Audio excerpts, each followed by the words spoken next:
जय हिंद दोस्तों, मैं नीरज कुमार एक बार फिर से आपका स्वागत करता हूं आपके अपने सेशन जहां पर मैथ चल रहा है दोस्त। और हम मैथ में 9th क्लास का बहुपद पढ़ रहे हैं। ये हमारा बहुपद का दोस्त क्लास लेक्चर नंबर 9th है। अब इससे पहले आप 8 लेक्चर बखूबी अच्छे तरीके से समझ चुके होंगे। अगर आप नहीं देखे हैं तो पहले वहाँ पर लेक्चर्स 1 से लेकर 8 तक बखूबी अच्छे तरीके से समझिए दोस्त, और उसके बाद आप यहाँ से स्टार्ट कर सकते हैं। तो आइए चलते हैं, सेशन को शुरू करते हैं दोस्त। उससे पहले एक बार आप सब्सक्राइब कर दें, लाइक और शेयर ज़रूर करें और कमेंट ज़रूर लिखें, जिससे हमें समझ में आए कि क्या अभी हमको और ज़्यादा इम्प्रूव करना है। तो आइए चलते हैं दोस्त, अपने लेक्चर को आगे बढ़ाते हैं।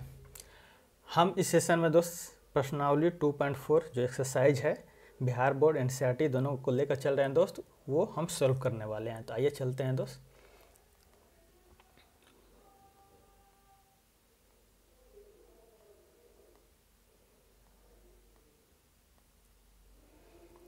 यहाँ तक हमने पढ़ लिया था दोस्त, ये प्रश्न हमने उदाहरण लगा लिया था और यहाँ से आज हम करने वाले हैं। आइए एक एक क्वेश्चन को समझते हैं दोस्त।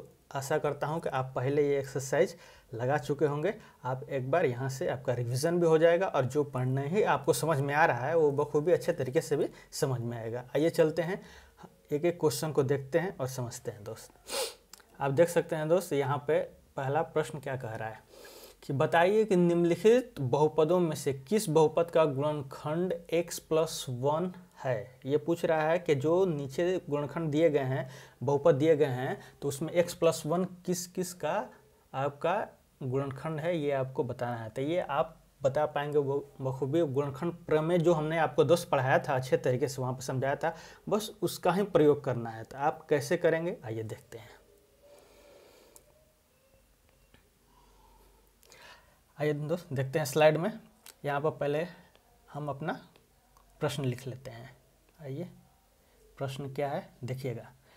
हमारा x+1 एक कोई भी बहुपद दिया गया है दोस्त, और एक दूसरा बहुपद है। क्वेश्चन में आप जैसा देख सकते हैं x³ + x² + x+1। ये दो अलग अलग बहुपद आपको दिए गए हैं दोस्त, देख सकते हैं ये और ये। अब आइए चलते हैं अपने फुल स्लाइड में। अब यहाँ पर देख सकते हैं दोस्त कि यहाँ पे आपको एक बताना है कि ये जो बहुपद दिया गया, दोनों बहुपद हैं दोस्त, ध्यान दीजिएगा, दोनों बहुपद हैं। ये त्रिघात है, ये त्रिघात है और ये एक घात है, ये दोनों बहुपद हैं। आपको ये बताना है कि ये जो बहुपद x+1 है, जो नीचे जितने भी बहुपद दिए गए हैं उनका गुणनखंड है या नहीं। तो पहले हम क्या करेंगे, जो बहुपद है नहीं उसका शून्यक निकालेंगे। क्या निकालेंगे दोस्त? शून्यक। आइए निकालते हैं दोस्त। सबसे पहले क्या करेंगे हम फर्स्ट स्टेप में कि x+1 का शून्यक x+1 का शून्यक -1 होगा। -1 कैसे होगा? तो आप x+1 को 0 के बराबर कर दीजिएगा, तो ये आपको x बराबर -1 प्राप्त हो जाएगा। क्या हो जाएगा दोस्त? x -1 प्राप्त हो जाएगा। और हमने आपको बखूबी बहुत अच्छे तरीके से समझा कर रखा है दोस्त। और सेकेंड स्टेप में हमको क्या करना है कि जो ये बहुपद है, ये बहुपद है दोस्त, अगर हम x बराबर -1 इसमें पुट करेंगे यानी रखेंगे, तो ये पूरा बहुपद हमको शून्य प्राप्त होना चाहिए। क्या प्राप्त होना चाहिए? शून्य। अगर यह शून्य प्राप्त हो जा रहा है तो x+1 इसका क्या है? गुणनखंड है। क्या है? गुणनखंड है। तो आइए दोस्त करते हैं। ये हमारा px है। क्या है px? क्वेश्चन में दिया गया है x³ + x² + x+1। ये आपका एक बहुपद दिया गया है दोस्त। इसी तरह आपके उस फर्स्ट प्रश्न में दोस्त 3 और बहुपद हैं इसी तरह, और उन तीनों बहुपदों को इसी प्रकार सॉल्व करना है जैसे हम ये पहला बहुपद आपको सॉल्व करके दिखा रहे हैं दोस्त। तो आइए हम क्या करते हैं, अब हमको x-1 यहाँ पर अगर पुट करते हैं तो हमको क्या प्राप्त होना चाहिए? शून्य। तो आइए देखते हैं क्या शून्य प्राप्त होगा। तो x जगह पर -1 रखेंगे, इसका क्यूब करेंगे, प्लस -1 इसका स्क्वायर, ये प्लस है, फिर -1 और ये +1। आइए सॉल्व करते हैं। देखिए ये -1 हो जाएगा, क्योंकि -1 का क्यूब होगा तो -1 होगा, और -1 का स्क्वायर होगा तो 1 होगा, और ये माइनस माइनस माइनस हो जाएगा, अब -1 बचेगा और ये प्लस। आप देख सकते हैं ये -1 इस +1 से कट जाएगा, ये -1 इस प्लस, यानी कि आपको प्राप्त हो गया 0। क्या प्राप्त हो गया? 0। तो यानी कि हम अब क्या कह सकते हैं दोस्त कि उपर्युक्त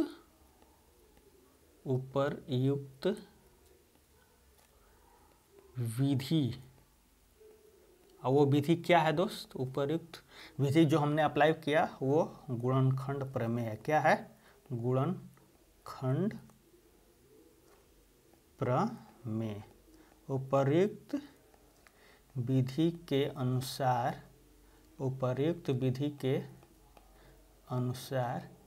px = 0, इसलिए यहाँ पे लिखिएगा, इसलिए क्या हम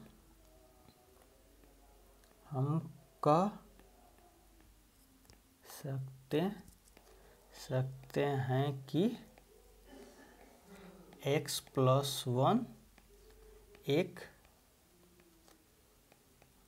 गुणनखंड है। किसका गुणनखंड है? हमने ये जो बहुपद का निकाला, ये इसका क्या है दोस्त? गुणनखंड है। इसी प्रकार आप देखेंगे दोस्त, इसी प्रकार आपको क्वेश्चनों को सॉल्व करना है। आइए देखते हैं सेकंड क्वेश्चन। देखिएगा दोस्त, इस तरह हमको क्या करना है, सेकंड क्वेश्चन में भी सेम जो प्रोसेस हमने बताया है दोस्त, उसी प्रकार सेम करना है। तो अब हम यहाँ पर क्या करना है, x = -1 पुट करना। अब इसमें -1 पुट कीजिएगा तो एक -1, अब देखिए यहाँ पर हम आपको जल्दी जल्दी करने का एक क्वेश्चन आपको प्रोसेस कर दिखा दिया कैसे करना है। बखूबी सभी क्वेश्चन उसी प्रकार आप सॉल्व कीजिएगा। अब आपको भी अपने से करना है दोस्त, ताकि आपको एग्जाम देना है, ताकि आप करेंगे तो खुद से ज़्यादा समझ में अच्छे तरीके से आएगा। हमको क्या, हम यहाँ पर आपको एक एक कर दिखा देंगे, आंसर ला देंगे, आपको कुछ नहीं क्लियर होगा। जब आप अपने से एक बार इस क्वेश्चन को क्लियर लगाइएगा तो बखूबी अच्छे तरीके से समझ में आएगा। क्या करना है, हमने एक क्वेश्चन को उठाया और आपको स्टेप बाय स्टेप कर दिखा दिया। सेम उसी प्रकार आपको अपने से करना है। तो इसी प्रकार आप कीजिएगा। क्या कीजिएगा, अब -1 क्यों लिखे, हमने आपको अभी तुरंत बताया क्यों लिखे। अब यहाँ पर क्या करना है, -1 का पावर 4 कर दीजिएगा, प्लस -1 का क्यूब कर दीजिएगा, प्लस यहाँ पर -1 का स्क्वायर कर दीजिएगा, और यहाँ पर प्लस है -1 और यहाँ पर 1। अब देखिए इसको लिखिएगा तो ये इसका क्या आ जाएगा, 1 आ जाएगा, इसका क्या आ जाएगा, -1 आ जाएगा। अब यहाँ कीजिएगा तो +1 आ जाएगा, अब इसका कीजिएगा तो -1 आ जाएगा, ये यहाँ पर +1। अब देखिए इसको काटिए, ये दोनों कट जाएगा, ये दोनों कट जाएगा, बच क्या जाएगा 1।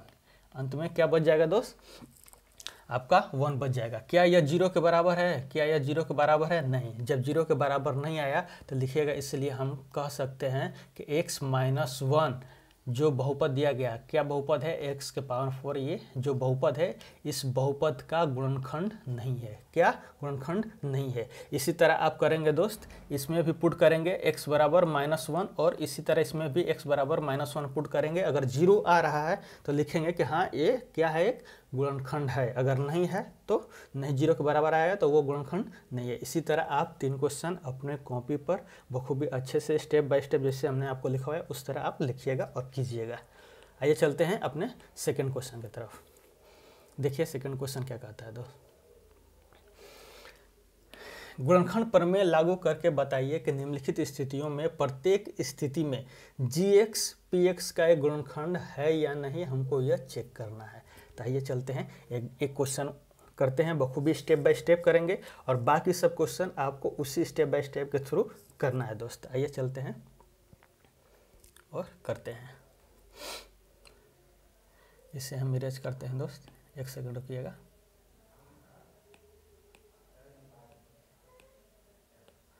देखिएगा क्वेश्चन हम लिखते हैं, क्या क्वेश्चन है, हमारा gx px का गुणनखंड है नहीं, ये हमको चेक करना है। तो हमारा px क्या है, देखिए px पहले लिखते हैं। हमारा px क्या है, px है 2x³ plus x square minus 2x minus 1, और gx क्या है, gx क्या है, x + 1, ये हमारा gx है। आइए अपने फुल स्क्रीन में चलते हैं।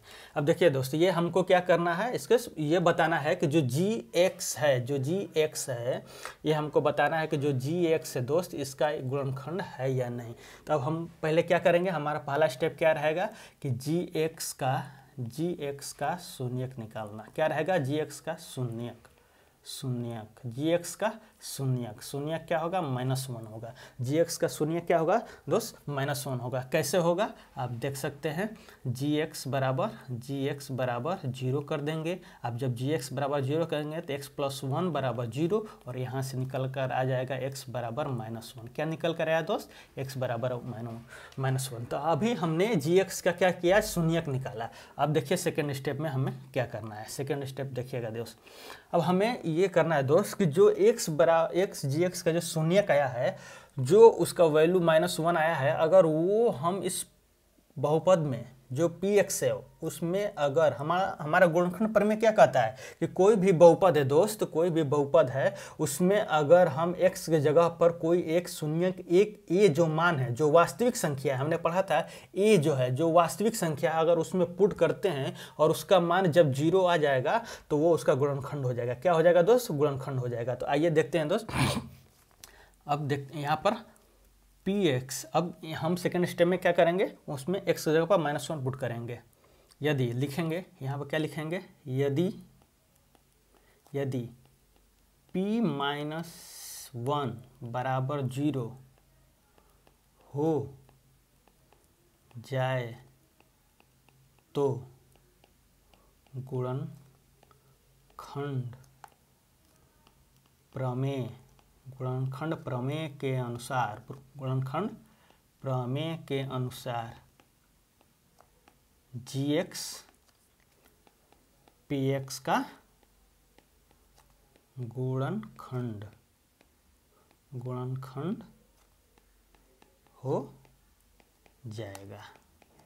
ये प्रोसेस है दोस्त। जब आपके एग्जाम में आएगा या क्वेश्चन बखूबी जब आएगा तो आप किस प्रकार करेंगे, ये प्रोसेस है। हम आपको हर एक क्वेश्चन का एक फॉर्मेट दे दिया करेंगे, बता दिया करेंगे कि आपको जब एग्जाम में करना होगा तो आप इस तरह करेंगे, और बाकी क्वेश्चनों को आपको हम रफ तरीके से बता देंगे ताकि आप अपने रफ में या फेयर में जहाँ भी आप इस क्वेश्चन को लगाएं तो बाकी आप स्टेप बाय स्टेप इसी प्रकार आप लगाएं। अब देखिए हमने क्या किया कि यदि p-1 बराबर 0 हो जाए तो गुणनखंड प्रमेय के अनुसार क्या हो जाएगा, gx उसका गुणनखंड। आइए देखते हैं, इस प्रोसेस को आगे बढ़ाते हैं। अब देखिए p-1 बराबर, अब देखिए 2x, अब x के जगह पर हम क्या रखेंगे, -1 रखेंगे, और इसका क्यूब है प्लस -1 का होल स्क्वायर, -2 इंटू -1, अब -1। अब देखिए अब इसको करते हैं। अब ये p1 बराबर हम क्या लिखे हैं दोस्त, p-1 बराबर हम क्या लिखे, हम पहले ही मान चुके हैं, हमने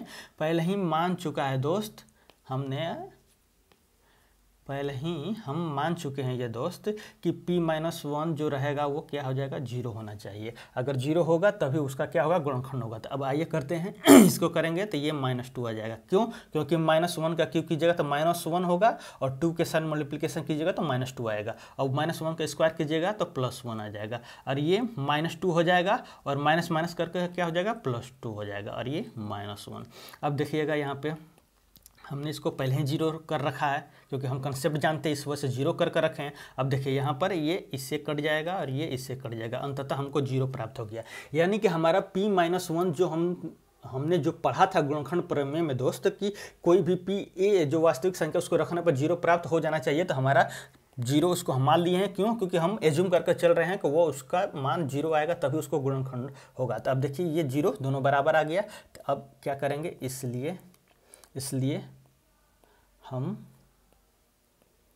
कह सकते हैं कि gx px का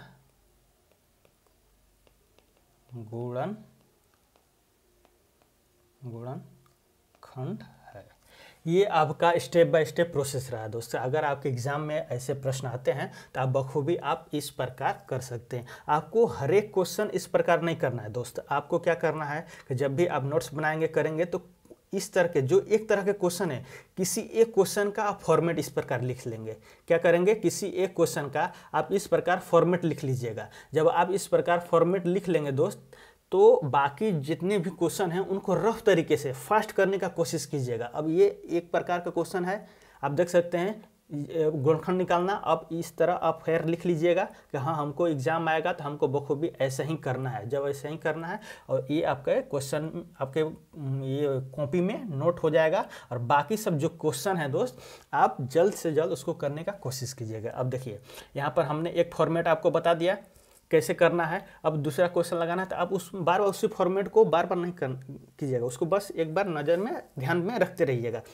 बाकी क्वेश्चन क्या करना है हम यहाँ पर निकाल चुके हैं कि क्या है, यहाँ पर जी क्या है, x है, x + 2 है, तो इसका शून्य निकालेंगे तो x = -2 आ जाएगा।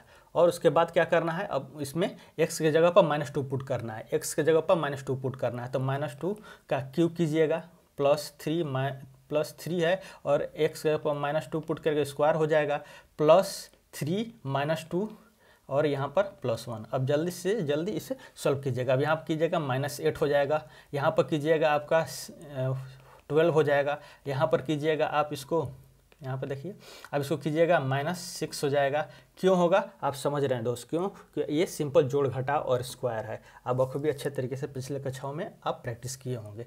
अब इसके कीजिएगा तब देखिए ये -8 है, इसके साथ घटाइएगा तो आपको +4 बचेगा। ये -6 है +1 है, तो ये दोनों जोड़िएगा तो +5 रहेगा -1, यानी कि -1 आएगा, यानी कि 0 के बराबर नहीं आ रहा है। जब 0 के बराबर नहीं आ रहा है तो इसका मतलब कि ये इसका गुणनखंड नहीं है। और हमने देखा था पहला गुणनखंड है। उसी प्रकार आप थर्ड क्वेश्चन आप अपने से कीजिएगा।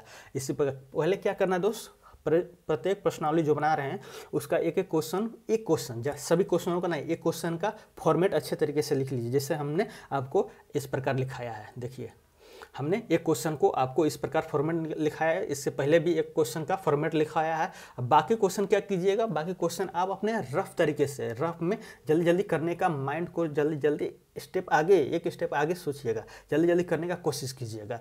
और क्या करना है, एग्जाम से पहले उस स्टेप को, उस फॉर्मेट को एक बार देख लेना है कि हमको कैसे लिखना है, उसका एक बार प्रैक्टिस कर लेना है। इसी प्रकार अब आइए चलते हैं थर्ड क्वेश्चन करते हैं दोस्त। अब देखिए थर्ड क्वेश्चन, अब जैसे ये थर्ड क्वेश्चन है इसका एक फॉर्मेट लिखिए, बाकी क्वेश्चनों को रफ की तरह कीजिए। एक फॉर्मेट लिखिए, बाकी क्वेश्चनों को रफ की तरह कीजिए। एक फॉर्मेट इसलिए क्योंकि आप बोर्ड का एग्जाम देंगे तो आपको उसमें लिखना रहता है, स्टेप बाय स्टेप करना रहता है, तो वो आपको दिमाग में रहेगा इस वजह से। तो आइए देखते हैं क्या कर रहा है कि k का मान ज्ञात कीजिए जबकि निम्नलिखित में से प्रत्येक स्थिति में x-1 px का गुणनखंड। अब देखिए यहाँ पर कह दे रहा है सिंपल कि x-1 खुद गुणनखंड है। क्या है दोस्त, x-1 खुद गुणनखंड है। आइए इसे क्वेश्चन लिखते हैं और एक फॉर्मेट तैयार करते हैं जो आपको हमेशा के लिए सेव रहे एग्जाम टाइम में रिविजन करने के लिए। आइए चलते हैं दोस्त, एक फॉर्मेट देखते हैं। देखिएगा दोस्त हमारा क्या क्वेश्चन कह रहा है कि हमारा कह रहा है कि k का मान निकालना है, k का मान निकालना है, k का मान निकालें। k का मान निकालना है दोस्त, जहाँ पर इसने पहले ही कह कर रखा है, क्या कह कर रखा है, x-1 जो एक बहुपद है वो px का क्या है, px का क्या है दोस्त, वो गुणनखंड है। क्या है, गुणनखंड है। तो आइए हमारा पहला क्वेश्चन क्या है ये देखते हैं। हमारा पहला क्वेश्चन px क्या है दोस्त, देखते हैं। px बराबर क्या है, x² + x + k। ये हो गया। आइए चलते हैं अपने फुल स्क्रीन में दोस्त। अब देख सकते हैं दोस्त कि हमें k का मान निकालना है और x-1 क्या कह कर रखा है कि उसका गुणनखंड है। यानी कि सबसे पहले हम फर्स्ट स्टेप में क्या करेंगे दोस्त, x-1 का शून्यक, x-1 का शून्यक 1 होगा। कैसे होगा, x-1 बराबर 0, तो आप लिखेंगे x बराबर 1। आप इस प्रकार इसका शून्यक निकाल लीजिएगा। अब हमें वहीं पर दोस्त सेकेंड स्टेप करना है।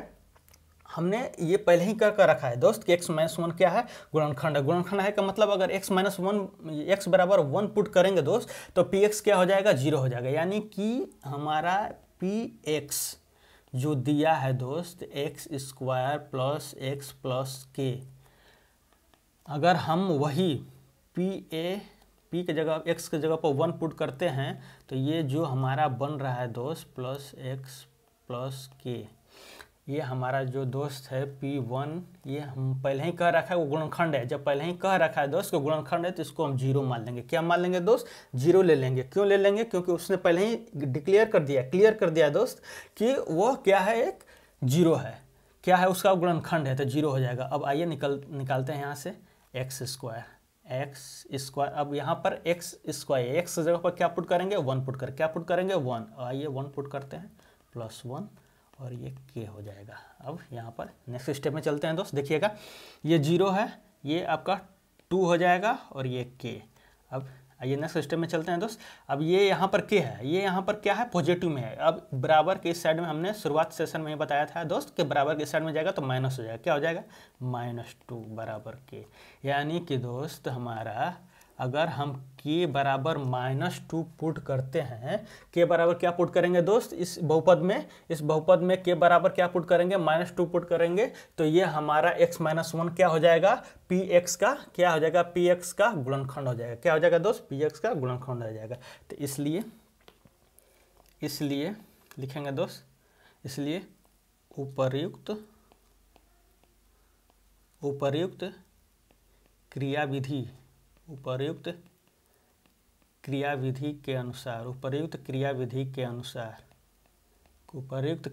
के अनुसार k बराबर -2 रखने पर x-1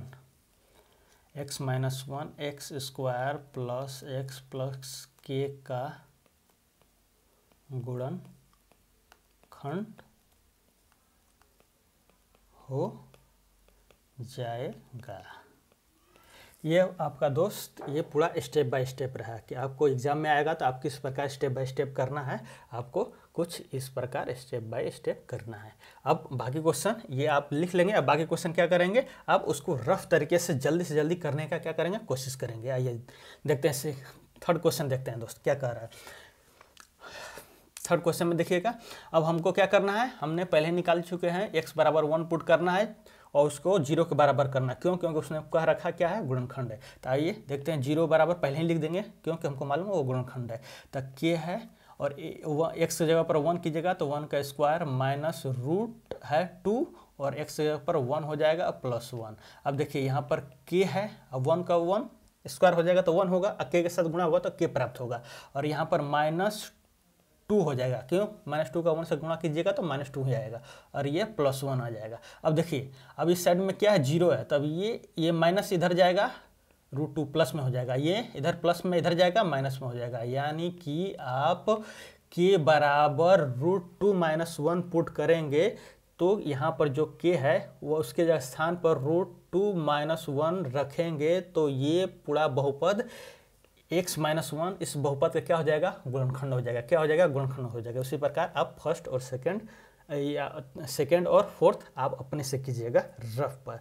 और हम जो आपको स्टेप बाय स्टेप दिखाते जा रहे हैं दोस्त वो लिख कर रखिएगा ताकि आप जब भी एग्जाम में आएगा ऐसे क्वेश्चन तो आप उस तरह स्टेप बाय स्टेप कर सकें। आइए चलते हैं दोस्त फोर्थ क्वेश्चन की तरफ अपने और समझते हैं क्या कह रहा है। देखिएगा, फोर्थ क्वेश्चन में कह रहा है कि गुणनखंड ज्ञात कीजिए। हमने आपको बहुत अच्छे तरीके से दोस्त बता कर रखा गुणनखंड कैसे निकाला जाता है। ये किसी भी विधि का नाम नहीं लिया है, गुणनखंड प्रमेय के अनुसार नाम ऐसा कुछ नहीं लिया है। तो आप नहीं लिया है तो हमने आपको तरीका बताया था मध्य पद विभक्त। क्या बताया था दोस्त? मध्य पद विभक्त हमने आपको बहुत अच्छे तरीके से समझा कर रखा है दोस्त। बस वही करना है, यहाँ पर मध्य पद विभक्त लगाना है और करना है। आइए इसका भी आपको एक क्वेश्चन का फॉर्मेट बताते हैं और बाकी सब क्वेश्चन आप उसी प्रकार कीजिएगा। आइए चलते हैं दोस्त, इरेज करते हैं इसे।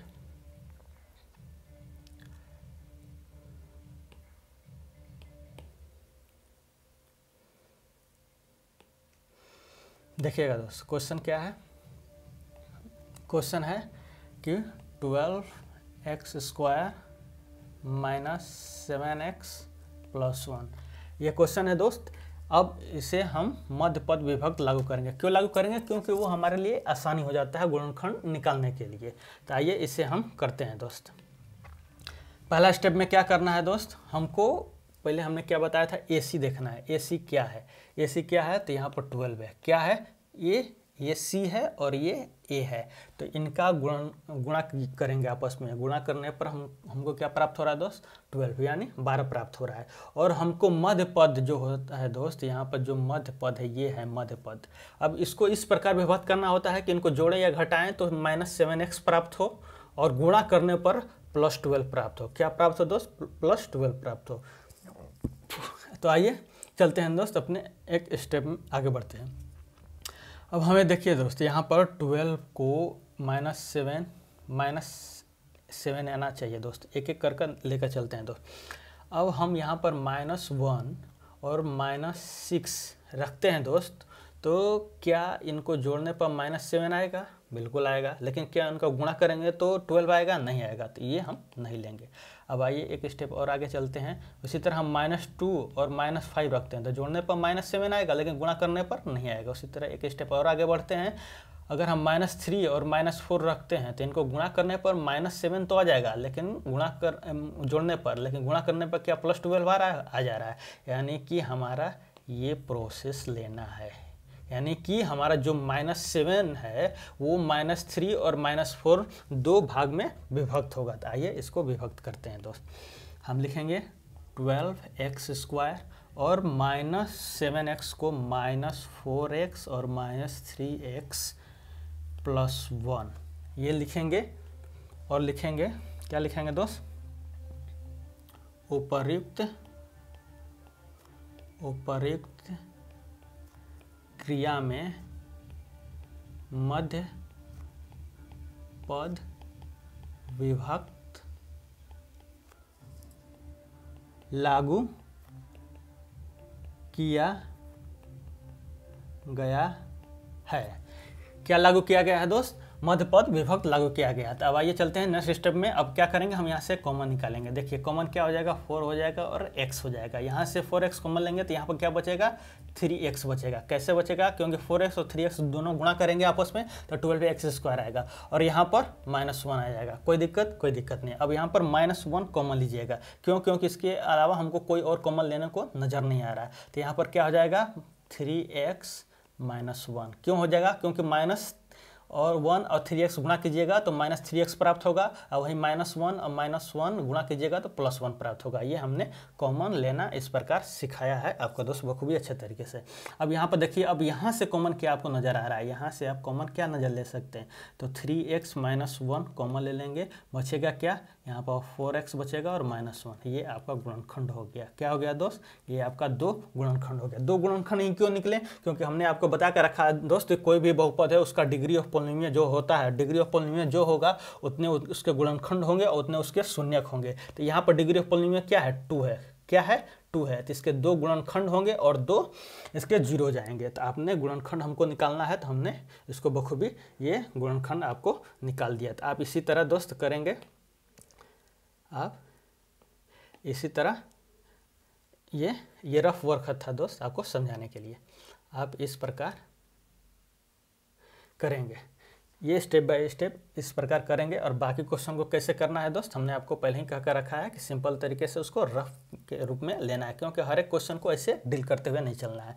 एक फॉर्मेट लिख लेंगे ताकि आपको समझ में आए कि हमको एग्जाम में किस प्रकार लिखना है। अब उसी प्रकार करना है दोस्त। जैसे ये हो गया, क्वेश्चन 4 हो गया। अब 3x² है, 3x² है, -x - 4 है। यहाँ पर AC क्या हो जाएगा दोस्त, AC क्या हो जाएगा, -12 हो जाएगा। अब -x जो है दोस्त, इसको जोड़ने और घटाने पर, -x से मतलब -1 है, वहाँ पर क्या है, -1 है। अब इसको जोड़ने घटाने पर क्या आना चाहिए दोस्त, जोड़ने घटाने पर -1 आना चाहिए, लेकिन गुणा करने पर -12 आना चाहिए। तो अब देखिए यहाँ पर -4 और 3 लेंगे। आप जब कैलकुलेशन करने लेंगे तो आप डायरेक्ट लिख सकते हैं, क्योंकि वो दिमाग में आपको नंबर चलने लगेंगे। तो अब -4 और 3 लेंगे तो इनको जोड़ने पर क्या आ जाएगा दोस्त, -1 आएगा। -1 आएगा, गुणा करने पर क्या आ जाएगा, -12 आ जाएगा। और हमको यही दोनों चाहिए, तो आप लिख सकते हैं 3x² - 4x + 3x - 4। आप यहाँ से कॉमन लीजिएगा तो क्या आ जाएगा दोस्त, कॉमन लीजिएगा तो x कॉमन ले सकते हैं, तो यहाँ पर 3x - 4 आएगा, और यहाँ पर 1 लेंगे तो 3x - 4, और यहाँ पर आपका हो जाएगा 3x - 4 और x + 1। ये आपका 2 गुणनखंड मिल गया दोस्त। स्टेप बाय स्टेप करना हम आपको अभी जस्ट बताए हैं कैसे करना है दोस्त, स्टेप बाय स्टेप में और किस प्रकार लिखना है। और बाकी सब क्वेश्चन आपको क्या करना है, इस प्रकार करना है, ताकि आप जल्दी से क्वेश्चनों को अधिक से अधिक क्वेश्चन लगा सकें। हर क्वेश्चन को स्टेप बाय स्टेप करना नहीं है दोस्त। क्यों स्टेप बाय स्टेप सिखाए हैं, क्योंकि आप जब एग्जाम देंगे तो आपको एग्जाम में वैसे करना है, लेकिन आप घर पर आप रफ वर्क इस प्रकार जल्दी से जल्दी कर सकते हैं। आइए चलते हैं, इसी तरह आप सेकंड कीजिएगा और थर्ड कीजिएगा। हर एक क्वेश्चन नहीं बता रहे हैं दोस्त, ताकि